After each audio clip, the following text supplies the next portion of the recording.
It's the end of the world as we know it, and I feel fine. Let's get out of here. Aye. Hello everybody, it's Brother Aaron from God a Minute. I'll explain this chart in a second. Israel's never been a sovereign nation longer than 80 years. I'm going to show you a speech from Prime Minister Bennett first, and he was close with what he said, and then I'll explain what he said and how this could relate to the tribulation, the rapture, and end times events. Here we go. All of us are descendants only of Judea and Benjamin, right? And then we regrouped, formed another house, another home, another Jewish state. The first one survived 80 years, the first temple, 80 years. King David and Solomon, about 80 years.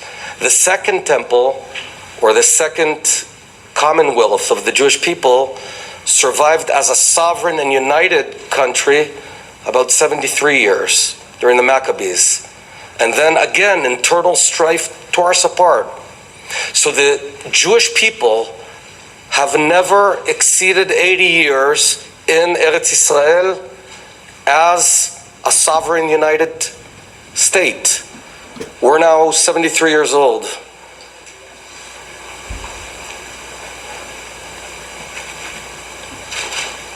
Man, this time, we're not going to let it fall apart. We're not going to let it fall apart. That's why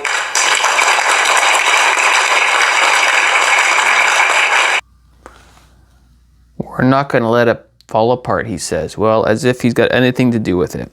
But anyway, Israel has never been a sovereign nation longer than 80 years.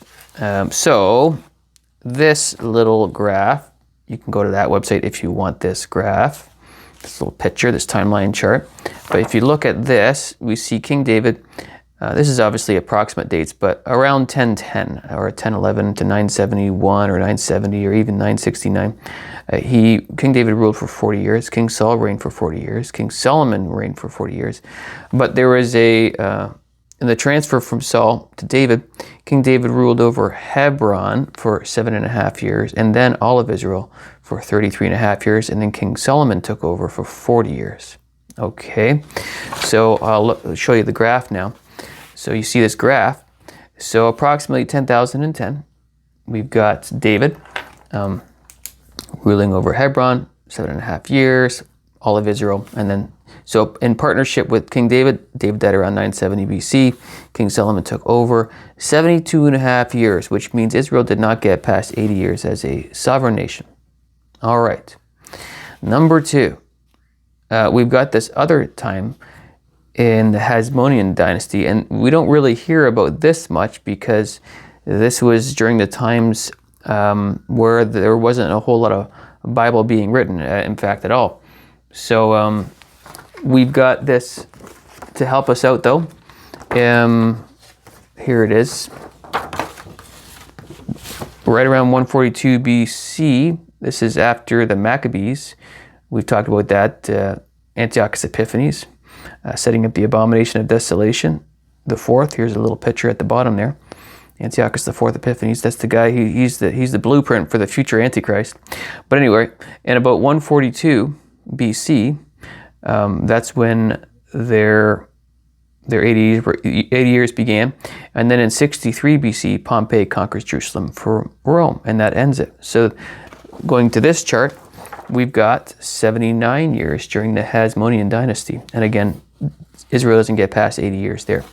Okay, so fast forward to now, and we've got 1948, May 14th, 80 years.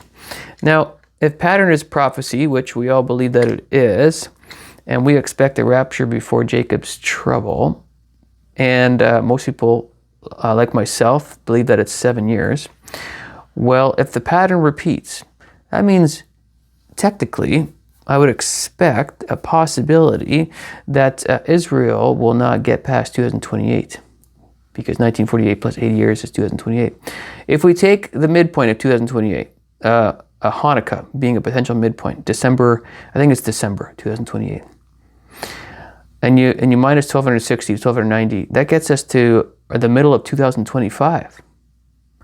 The middle of 2025 very possibly could be the beginning of Jacob's trouble. But I also believe that the rapture happens before Jacob's trouble.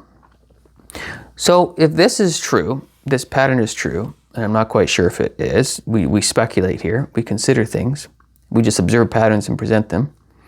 But if this pattern is true, this is one of the many reasons why Jesus is coming back really soon. And if this actually holds water, then that means this year could very easily be the time of the rapture.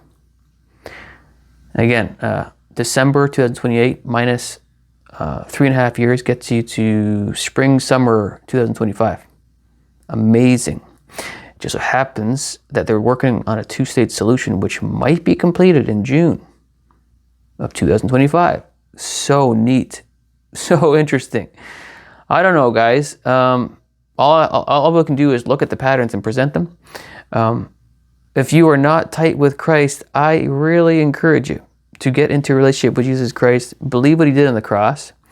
Believe that his blood saves. Romans 10, 9 through 13. Please read that by yourself and take the time to really ask Jesus to clarify who he is to you. He is the Son of God. He is God who died on the cross for your sins. It's only his blood that saves. Get on the Jesus train before it's too late. Nobody knows the exact minute or day of this rapture. We can speculate. But, I mean, you're not even guaranteed tomorrow. So please enter into a relationship with him. There's tons of patterns. There's more than this. And one more little detail. David died right around 970, even 969 BC. Well, that's a perfect 3,000 years to the potential second coming of 2032. We got about 6 more months for that theory to hold water too. That's another pattern. Okay, guys, we're certainly getting closer. Keep your head up, eyes up. He's coming soon. Adios, muchachos. Go Jesus, go.